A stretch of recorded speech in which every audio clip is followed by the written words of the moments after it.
Hello everyone, welcome back. This isn't our first time at Shane Balkowicz's studio, but today is truly special.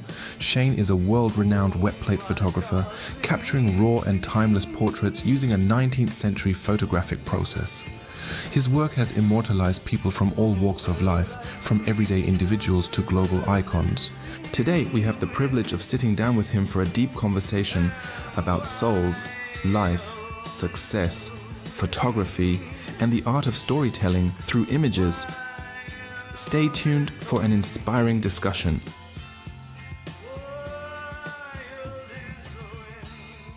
Shane Balkowitsch studio.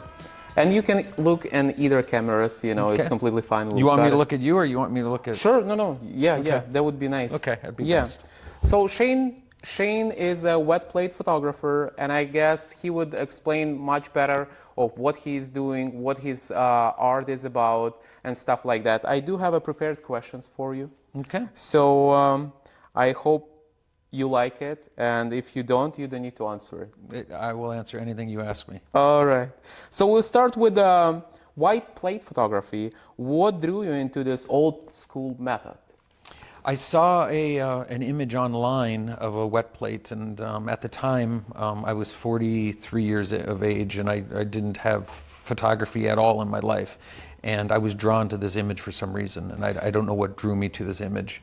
And I asked the photographer what it was. He explained to me it was wet plate, and I dove straight in, and without ever owning a camera, without ever having any interest in photography, without ever taking a class, I just dove straight in and just followed wherever it led me. What was in that picture? It was a picture, Paul DeLorean's was the gentleman's name. It was a picture of a racing motorcycle with a couple of people that were out of focus behind it.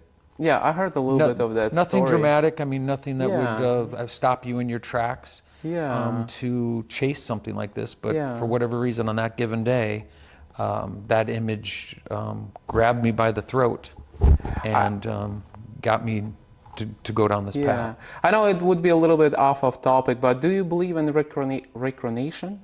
Reincarnation, previous lives and stuff like that? Yeah, I'm familiar with the concept. I'm not sure that I believe in that. I do believe in, like, we're put here for a reason.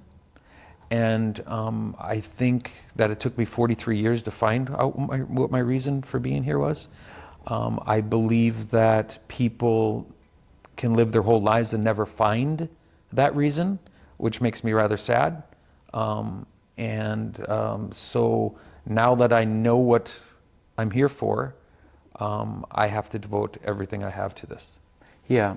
So the reason why I ask you that question, you know, I heard a little bit of your conversation with Victoria. I guess it is a pretty interesting topic for me, but we'll cover it like just a little bit about it. You know, like what drives us into something. It's just my theory, you know, because like let's say I never knew what I want to do in my life, right? And then like you say, you see a picture that not associated with you as well, but brings you interest into it, right? So it's just a theory. What if you have been a mechanic or, you know, driving a motorcycle in your previous life, and that's something that, you know, brings your memory that have been lost in previous life back to life? I don't know, maybe just like an idea. It's interesting. It's very interesting. I'm open to everything. As an oncology nurse, I've held the hands of many people as they've left this world, and that experience many times, I always had the feeling that something happens, like at that moment. I've always had that feeling that something happens at that moment. I can't explain what I feel as a person from the outside. I don't know what the person that's passing away is feeling at that time, but I've always thought that something is happening at that moment, and I don't know what that is all about. But I have a lot of experience, 5 years as an oncology nurse. Like an energy, with death and dying. Soul leaving a body and stuff, or? I can share an experience if you want to hear it. Sure, absolutely. I was a friend. I had a nun who was a friend up at the nursing home. And she was 98 years of age, and I had befriended her, and her name was Sister Carol. And I was volunteering to sit with the dying. This was before I became a nurse. I was volunteering to sit with the dying. I would wear a pager. They would page me. If the nurses were too busy to sit with someone and they knew they were going to pass away that night, I would go sit with them. Sister Carol was not doing well, and we were really close, her and I. And they called me in and said she's not doing well. So I sat with Sister Carol for her last hours on this planet, and it was a cloudy day, like today, like no sun at all. Clouds, rain, constantly, all day. Had been raining for 2 days. The moment she passes, the light came through the window, like the sun, like the brightest sun that I've ever seen came through the window and bathed her body. And again, thinking as a photographer, this is before I was a photographer, you know, the light that was bathing off her face. And I can remember thinking, where is this coming from? Like, where is this light coming from? And I'm not getting too superstitious here, but I actually left her side, ran outside, and looked up into the sky. I wanted to see where the sun was. And I couldn't find where the sun that was just had bathed me like 2 minutes before. As I ran outside, I looked up and I couldn't figure it out. But there was, on this cloudy day, this ray of sun bathed over my friend's body, or her face, as she passed away. I guess that's a little deep. Maybe that's not where we wanted to go with this conversation. No, why not? Why not? It's emotions. I like those kind of stories because I do believe in stuff like that, in a superpower. Like, by saying superpower, I don't want people to get confused. I do believe in God. Yeah. Whatever you call it, you know. Yeah. I mean, for all of us, God is the same, right? I mean, even if we follow a different religious, God is the God, right? So, and I believe in God as some sort of an energy that trying, not like to control us, lead us to a better life. Yeah. And back to reincarnation and stuff. I read a book called Empire of Angels by Bernard Werber. Okay. Pretty interesting book. And what he explains that like what makes us as what we are, and it's 25% from our parents, 25% from our previous lives, like which you call karma, and 50% it's our free choice. So I don't know. I like that. I like that theory. Don't really have any proofs of it. Yeah, but, there's no proof. But it sounds pretty good. Anyway, do you think that wet plate photography captures something that modern cameras can't? Absolutely, absolutely. What is it? Modern cameras are capturing a bunch of zeros and ones in a long data file that have no chance of being here 100 years from now, let alone 250 years from now.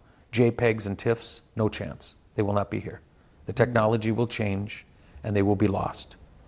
We have, if someone, we can go back to this, someone passes away, in your family, you don't go to their phone and say, oh, we have to save these photos. We have to get them off the phone, and we got to print these. They don't. The service is canceled. Their phone service is canceled. The photographs are lost. You have no chance. So what we're doing here is that I'm making images made out of pure silver, and silver does not degrade. So 500 years from now, 1,000 years from now, these plates that are on the wall behind me, they will be here. They're analog. They're tangible. There's something we can feel. We can touch it. You don't touch modern photography. And I would argue that less than 1% of all digital photographs ever taken on this day. And we're taking more digital photographs today than in the first 150 years of photography. I'm not sure if you're aware of that. In one day, we'll take more digital photographs than the first 150 years of photography. And less than 1%, far less than 1% of them will ever be printed in this world. They're never brought into this world, and they're just zeros and ones in a long data file. They mean nothing. So you kind of like feel that we kind of like lost the sense of what we are doing when we're shooting a picture? Well, why are we taking all these images if they're not going to, what are we doing with them? So we're sharing them on Facebook, or we're sharing them on our phone, or we're text messaging them back and forth. So what? Yeah, no, I would completely agree with you. There's no value to that. No, absolutely. If you care about an image, and you don't have to print off, every image on your phone. But if you take an image of your son or a family member or something that's important in your life, print the damn thing off. Because if you don't, it's gone. No, I would completely And it doesn't agree. have to be something, even in modern day printing, you know what I mean? The inks and paints and the pigments and everything that people make images out of, they have no chance of being here 1,000 years from now. Silver does have a chance. So the process that I practice is the most beautiful and archival photographic process man has ever invented. And we abandoned this in 1885 for something more convenient. Yeah. There is a lot of things that we have abandoned, right, Yeah. in nowadays life. Yeah, and seeing all those pictures on the walls that you have over here in the studio make me feel different, you know, make me feel like we're going back in time, you know.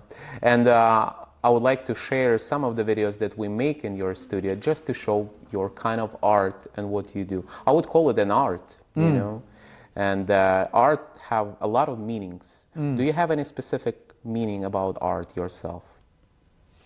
My quest is to photograph people around me, okay? From my Native American series, which I'm known for, Northern Plains Native Americans and Modern Wet Plate Perspectives, to a picture I did last week. I took a photograph of the lady who's run the symphony here in Bismarck for 20 years. I've taken a photograph of the mayor. I've taken a photograph of the banker. I've taken a photograph of, you know, different chefs around the city. That's what I want to do, because I hope when this is all done and I'm no longer here, that someone can look at my work and they can see the time that I'm in and the people that I'm in. So you have worked as a nurse, right? Yep, oncology nurse, yep. Oncology nurse, yeah. So I mean, for all of us, money is important, right? Yep. So whenever you start the photography, how do you feel about it? Was the purpose to make money, or was the purpose to make something different in your life? No money. I gave my first 1,800 plates away. Okay. 1,800 plates? Yeah, my first 1,800 plates. I kept, I shouldn't say all of them, but 95% of them I gave away back to the people that sat, because I didn't know what I was doing. And I felt like this person's giving me their time to learn and to teach myself. I'm completely self-taught. So it was my only way that I could pay them. You have to understand, I'm a very successful businessman. I just retired a year and a half ago. I ran an online company for 25 years. So money is not anything that was a concern I don't know at all. Yeah, I'm sorry. I don't know if that would be interesting for someone who would watch a video about us, but would you tell us a little bit about that online company? Or I started it in my mom's basement with $50 in 1998. And I ran the company for the next 25 years. At the end of the company, we represented 450 different product lines from around the world. Wow. We were shipping about 40,000 items a year, all the work across the globe. In that 25-year period, we did about $135 million in sales. wow. From That's impressive. $50. So money has never been any play in this at all. I get the payment by capturing the history. I get the joy, and I get that visceral feeling of doing something important by opening that shutter and closing that shutter. It's That's not, interesting. But don't get me wrong. I don't take that for granted. That's to say, I know that there's many photographers that weren't in the boat that I was in, and I don't have to worry about money. I mean, it's very, very fortunate. Oh no, absolutely. I mean, it's so I don't ever Absolutely. take that for granted. Yeah, I think I wouldn't say lucky. I wanted to say lucky, but being successful, and we get into it, you know, like what does it mean being successful? How to be successful? And is it a luck or is it a hard work? But we'll get a little bit later. And let me tell you about success, what I do know about success. Chasing money, you do not win this game of life by dying with the most money in the bank. That is not success. That I do know. So if there's anyone here that's younger that wants to take that away from this, I know that chasing that, bottom profit and loss statements and chasing wealth, that is not where life is at. No, for sure. And that's easy to say from someone that's had it. Yes. Okay? It's very easy to say from someone that's had it. Yes. But I don't ever take that for granted. But it just happens to be But that wealth and what I have and, this building and everything that I've acquired in my life, that all came at a cost. Oh, no, absolutely. It came at a lot of hard work. I was actually, and I've said this more than once, I was actually killing myself at that job. Are we doing okay? Yeah. So does your family support you through those hard times, of hard work whenever you was killing yourself doing that online business?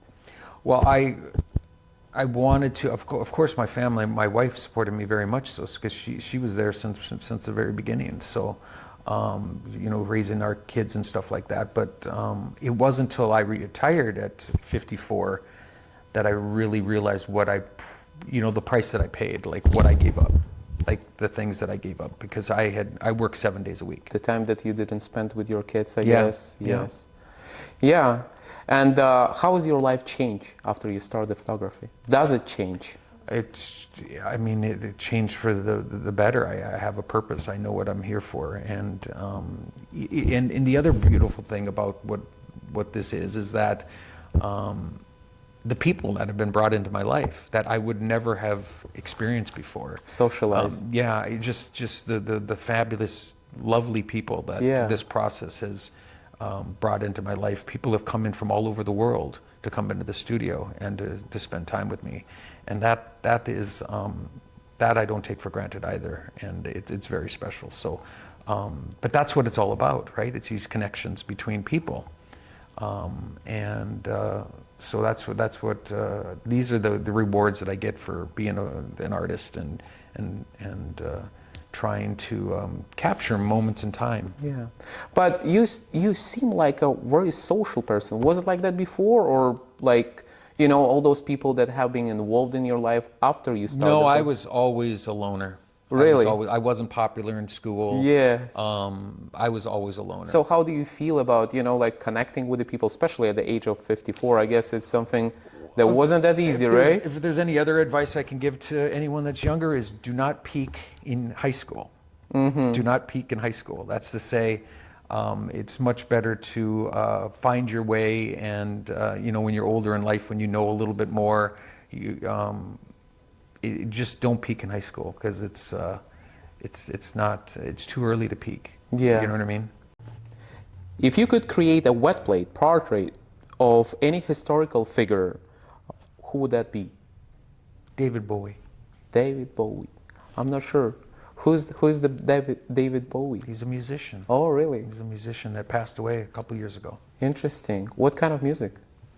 Pop music, 80s. So I'm a child of the 80s, the 1980s, so he was really popular. I was more into heavy metal back in the 80s, but something about David Bowie, if you ever listen to David Bowie speak as an artist, as a human, he was very, very special.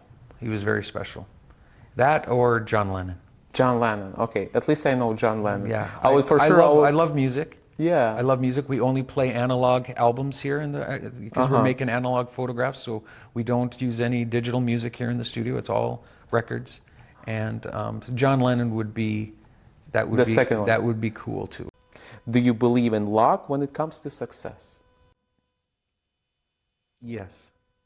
Yes. Okay. You see, Yes. we wasn't able to open that conversation, but Yes. for sure we'll make a couple more interviews and videos where we can talk a little bit deeper about success, luck, and I think a lot of younger people, right, would probably like to hear your opinion on how to be successful in life, how to motivate themselves to do something like you do. And that's why I'm a professor at Bismarck State College now, and I've got 12 students of my own, and they were just in here 24 hours ago, and they made their first wet plates after 7 weeks of learning from me.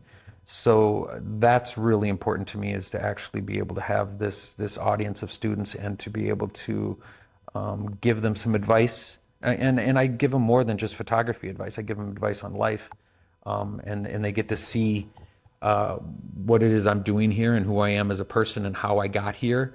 And some of the lessons that they need to learn is that It's not always, you graduate from college and then you're going to do that for the rest of your life. That's not how life works. That's not how life should work, right? Yeah, Like, no, so absolutely. I would definitely agree on it. so I was a business person. I was an administrative assistant. I was a data entry clerk. I used to wash cars. Then I became a nurse. Then I became a successful businessman, and now I became an artist. So that, for me, these are the ebbs and flows. These are the peaks and valleys in life that we should all strive for. It's not, oh, I graduated, now I'm going to be an accountant for the rest of my life. That shouldn't be how it works. We should always try to wear different hats and see different things. See a little bit more wider, right? Try it out. You may not like it, but you may fall down this rabbit hole like I've fallen down, and you find the most important thing in your life. I love that idea. We have a second quiz, very quick. So you just need to figure one. For example, Jim Carrey or Matthew McConaughey? McConaughey. What about Scorsese or Christopher Nolan? Scorsese. Scorsese. Tom Brady or Michael Jordan? Michael Jordan. Beatles or Rolling Stone? Rolling Stones. Quentin Tarantino or Steven Spielberg? Quentin Tarantino all day. Elon Musk or Steve Jobs? Steve Jobs. Picasso or Van Gogh?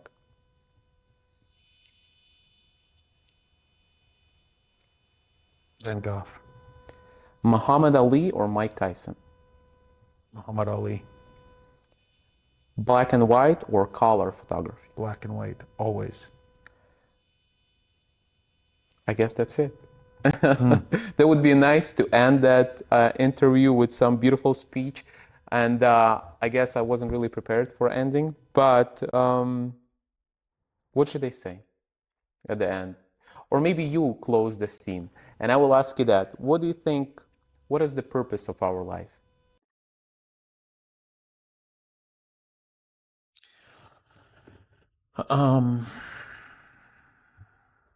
The purpose of our life is to find love and compassion for others, to not focus on ourselves, and to lift other people less fortunate than us up from where they're at. If everyone did that on all levels, everyone lifting everyone up, this world would be a much more beautiful place. I love it. I love it. It was a Shane Balkowitsch, a collodion photographer, beautiful person, very nice artist, and I would love to visit you again for another interview. Whenever you want, my friend. Thank you. Thank you.